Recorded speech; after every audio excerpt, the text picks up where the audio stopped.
We've got the Focal Aria Evo X No.4 floor standing speakers. That's what we're going to be talking about in today's video.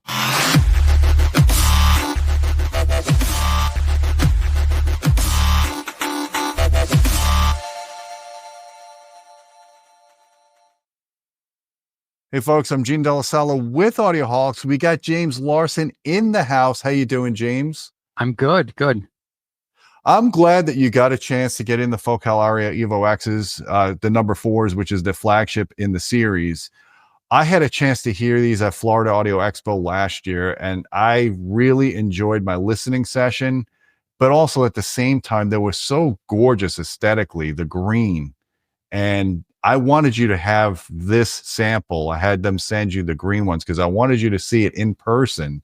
But before we even get into the review, what were your impressions just on the appearance alone of these speakers? I mean, the Focal speakers always look really good. So like, I knew they were going to be good, but I like a speaker that kind of takes a departure from the usual like wood grain finishes or black, like satin black, piano black. That's on every single speaker. So I was happy to receive something that just kind of departed from that norm, right? So yeah, very welcome change in appearance. The green looks really beautiful, by the way. Really, I said, automotive almost. It is, and it actually changes color depending on how much light you shine at it. That's what I noticed when I was looking at these, because I also saw them at the Audioholics live show as well. And every time I ran into these speakers, I was like, man, these are the kind of speaker I would love to have in a room and just look at. And they're not unreasonably priced for a floor standing speaker from Focal. For I think they're $6,000 a pair, James. Yeah, six grand a pair. So they're, a significantly step down in price from the Canton No.2s, which we love the Canton No.2s, and just listening to them multiple times, I would say they're pretty close in performance. So if you like the Canton level sound, but you can't afford it, this is a great alternative. But I want to get into the details of why these speakers are good. And James did an exhaustive written review with subjective listening tests and measurements. I'll put the link below in the video description so you guys could read his review. But I want to go over his measurements and some listening impressions here just to further support the review that, James was able to do for us. So James, let's give a rundown of the specs of the Focal Evo X No.4s here. Okay, sure. Well, like the specs say, it's a three-way tower speaker. You got like a 6.5-inch mid-range, along with 2 8-inch bass drivers and a 1-inch inverted dome, with all that's mounted in a shallow waveguide. The rest is like the crossover frequency is 280 hertz, 2.6 kilohertz. These are pretty normal. I mean, everything about this is pretty normal, But I guess that what makes these special as a three-way floor standing speaker is like the particular driver designs that Focal, that like the details, like how the port works, how the drivers are designed and stuff, like the cones, the suspension system, the motors, right? And those are like small details you wouldn't get from like just a quick glance at a spec sheet, Well, looking at the specs, they're a pretty high sensitivity tower for considering that they have good bass extension according to the spec. But then it's funny because it says nominal impedance 8 ohms, but then they show the minimum impedance of 2.5 ohms. That's not an 8 ohm speaker. And we're going to get more into why it's not an 8 ohm speaker in the impedance measurements. And Focal's not the only company that kind of fudges the specs on impedance, but these are not 8 ohm speakers. So let's be clear about that. But let's look at the design more, talk about the measurements, and we'll get into the impedance stuff afterwards. So again, these are beautiful. They do the bases come already assembled on these speakers? No, you have to attach them, but that's a really easy procedure. It's not just 4 screws and it's done, and then you attach the spiked feet, or I think you get a choice between spiked feet or rubber tipped feet. So like, yeah, so like it's really. Can you adjust the tilt? Can you adjust the tilt of the speaker if you want? Or yes, you can. You can like adjust the feeding to like a little bit, and also the feet will adjust each individually in case you like an uneven flooring, right? To get like even putting on uneven flooring. Here we have pictures of with and without the grills. The grills are shaped. I actually really like I like them both ways. A lot of times grills are like kind of boring, but these kind of look cool with the grills, right? Okay. Yeah, you're right. Yeah. It's like we're the only like loudspeaker reviewer that publishes pictures of the speakers with grills and without grills, because that actually matters, right? Yep. So there's a close up of the drivers with like the driver array there. They have these like a flax cone that they're Yeah. made out of material called flax. If you want to know the gory details, read the review, right? But it's an unusual cone composition that's like exclusive to Focal. And also the dome is also like it's an aluminum magnesium dome that's not quite, that's very atypical. There's a It's an inverted dome like their other tweeters. Yeah, Focal uses all inverted dome tweeters. All the tweeters are inverted dome. There's a close up of the bass, like you're saying, you can adjust the feet individually. It's a very solid bass. It gives it a lot of low ground mass, so it's not easy to tip over. So it's like That's a big good. like aluminum piece. Yeah. Here's how we measured the speakers. If you want to know the listening impressions, we're going straight to the measurements. But if you want to know listening impressions, like read the review, right? Because we talked about that. This video review would be like a half hour long, and we don't want to make it that long, right? So going straight to the measures, here's how we measure the speaker outdoors, up in the air, to get rid of all the reflections except for the reflection of the ground. And we hike the speaker way up in the air so that the reflection from the ground to the mic is really, really long, and we can filter it out very easily, and that gives us good resolution down to very low frequencies. So yeah, so that's how we measure them. Here's some of the measurements. Here's like kind of a 3D view of the dispersion. It has a good correlation. You can see all the lines bear pretty good correlation with each other. It's very smooth overall, and you can see there's a little bit of a, I guess, like hill at around 10 kilohertz, right? That's easy to EQ out because it's like it's basically the same across all angles. Yeah, you can go to the next slide, which kind of gives you a 2D view of that. Here it is, very neutral on axis. Off axis, the tweeter does, and this is, I guess, a characteristic of this inverted dome on that waveguide. It flares up just a little bit, and you can see that in the polar response. But on axis, it really doesn't. On axis, it's actually very, very flat. It's very neutral. Yeah, it looks excellent. In neutral on axis, a little bit of bright off axis. I didn't notice it, but my room isn't that reflective. So but I would say because of that, have the speakers aimed toward you instead of like say outward, right? So totally easy to face for you if you want a neutral response. That's interesting. Yeah, and you'll probably tighten up the image characteristics of it too when you do that. Yeah, I'm sure you do, because you get more direct sound than reflected sound. Yep. Yeah, and if you go to the next slide, you can see how the tweeter kind of flares a little bit at a pretty high frequency. So I don't mind this because it's above the range where I don't like when a speaker is hot and like say above 4 kilohertz, like 4 to 8 kilohertz, because that makes it sibilant. And man, I can't. Once you hear sibilance, you can't unhear it, right? It's just there. And our ears are very sensitive in that range. That's the higher end of the vocal range. Yeah, and the flaring of the tweeter, the rise and treble, it happens off axis mostly, and it happens above that range. So it's maybe a tad bright, especially if you're in a reflective room, but it's not a sibilant speaker. And so I didn't mind the sound signature, but I kind of liked it.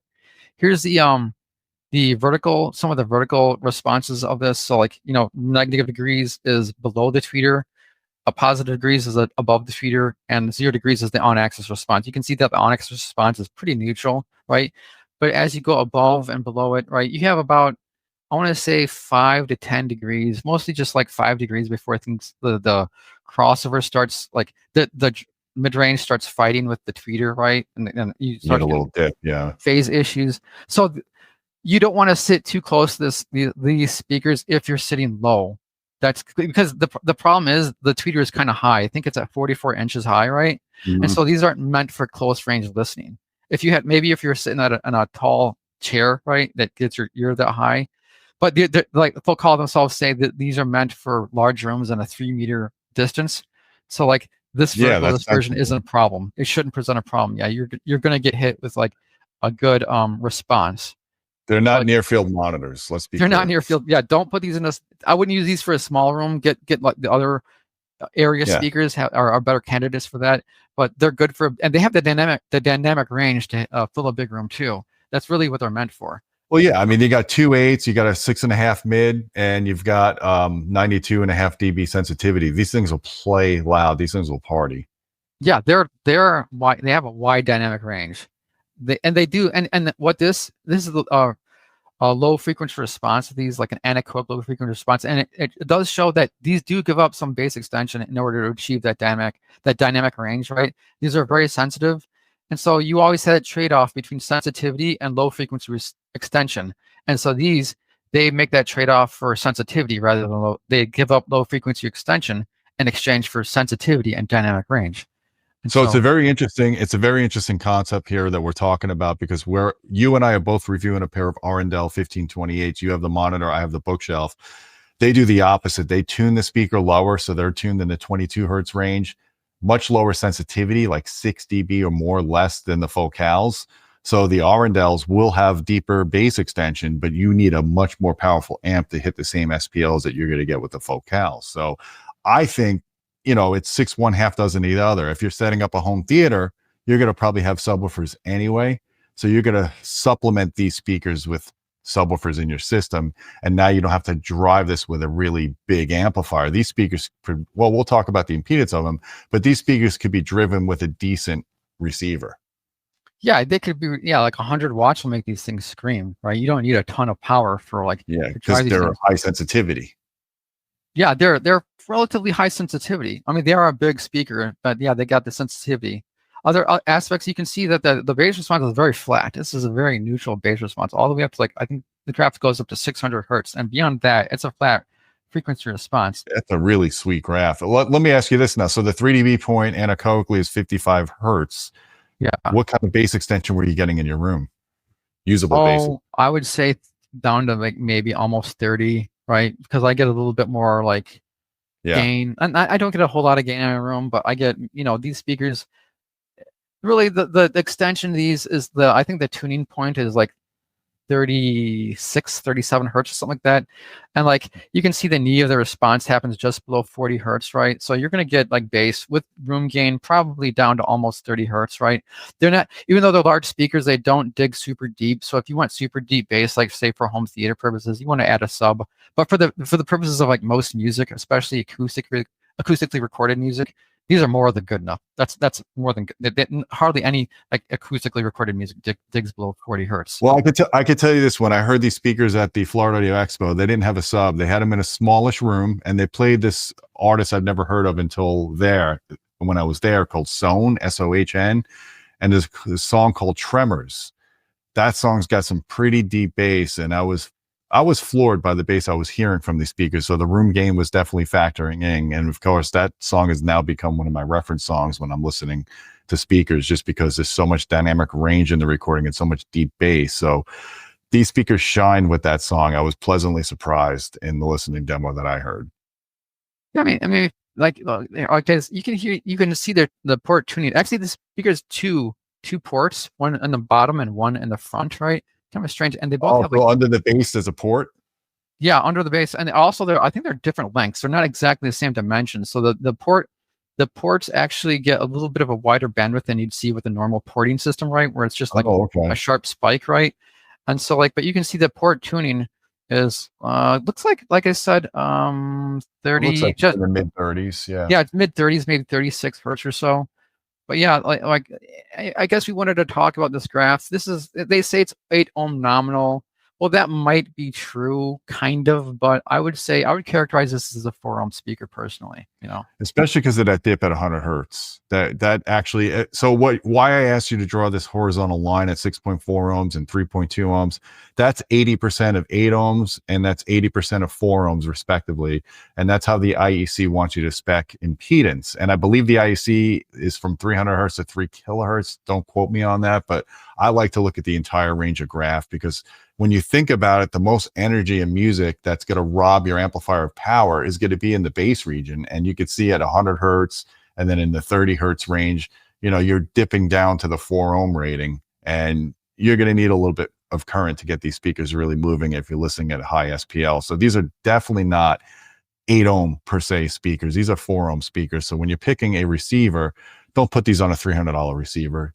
Get a decent receiver that's got good current drive, and preferably if you're going to expand your system, get a receiver that has preamp outputs that you could go and put a monolith amplifier or something, an outlaw amplifier, something that's affordable, but it's going to bring new life to the speaker. A good 200 watt per channel amplifier, I think, would make these speakers shine.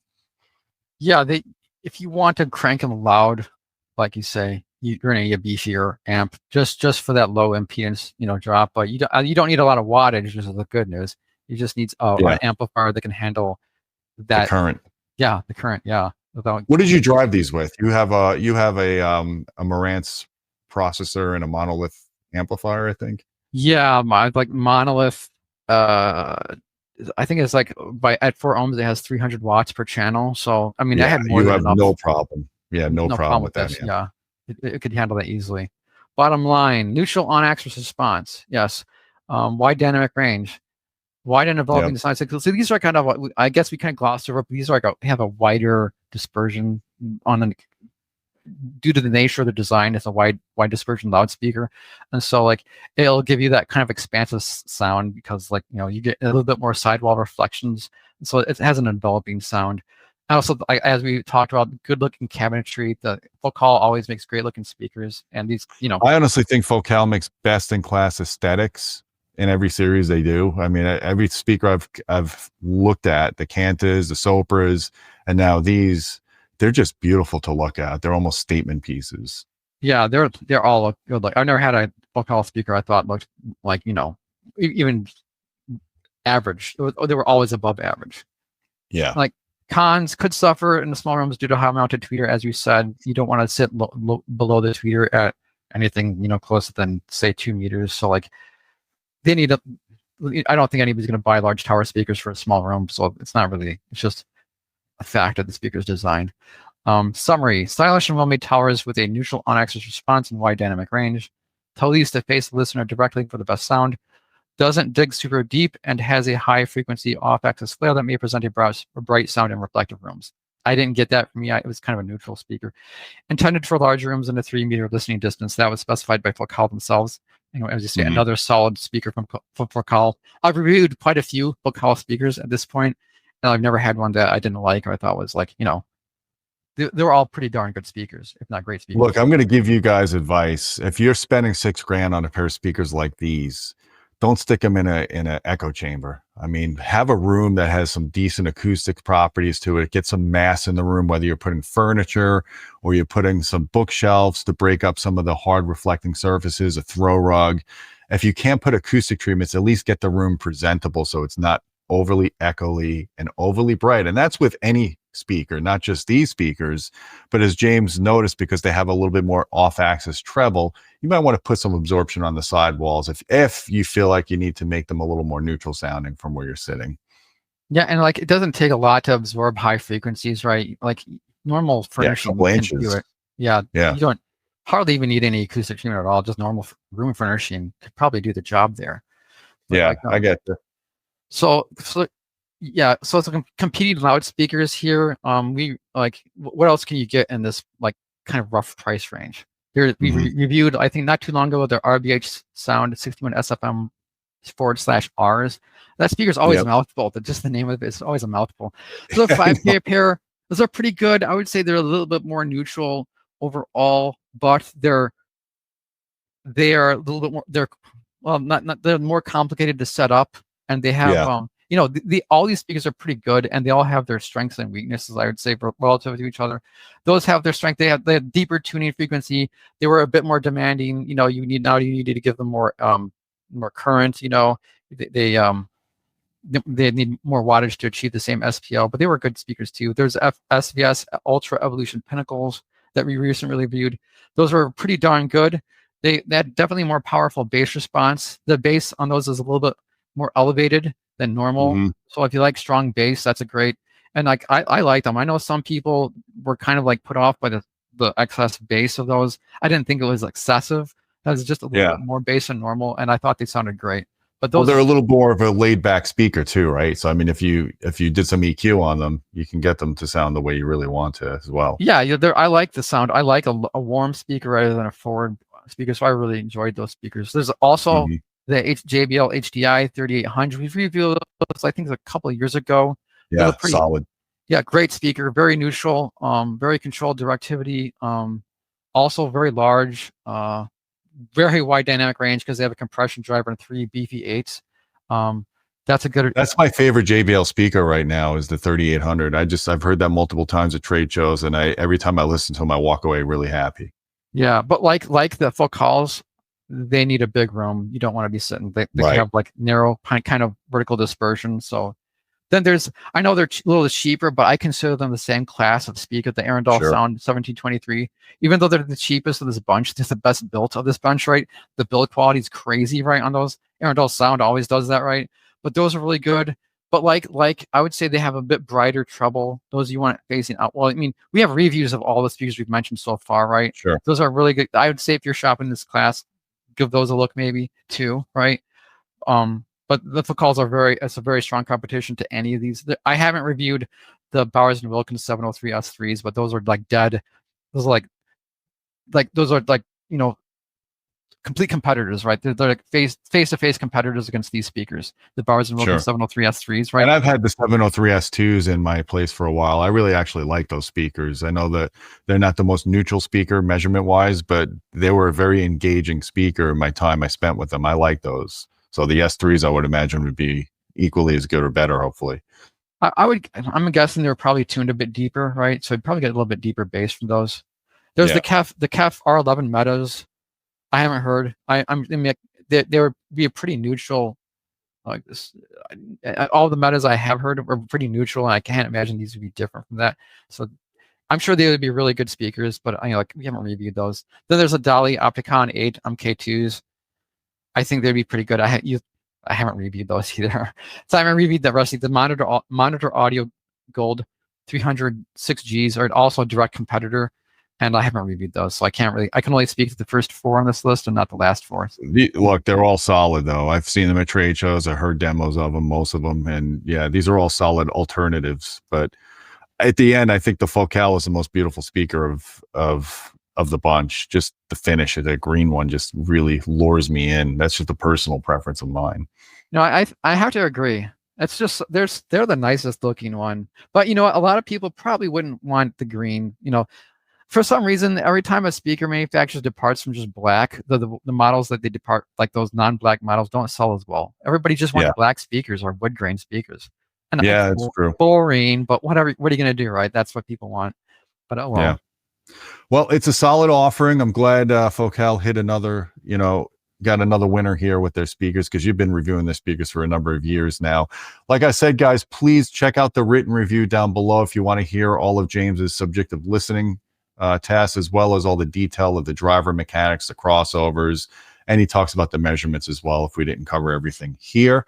Guys, if you like this video, please hit thumb up, hit subscribe. Don't forget about our Patreon channel at patreon.com/audioholics. We appreciate your support. You get direct access to me if you want to suggest video topics. James, again, I appreciate you doing all of this effort, taking these speakers outside, lifting them up on a platform so you can get very accurate measurements. Guys, give a thumb up and give some comments down below. Give some love to James on that. We appreciate you, James. Oh, thank you. It's, when I get good speakers, it's always, it's my pleasure. All right, guys, that's a wrap. And until next time, my friends, keep listening.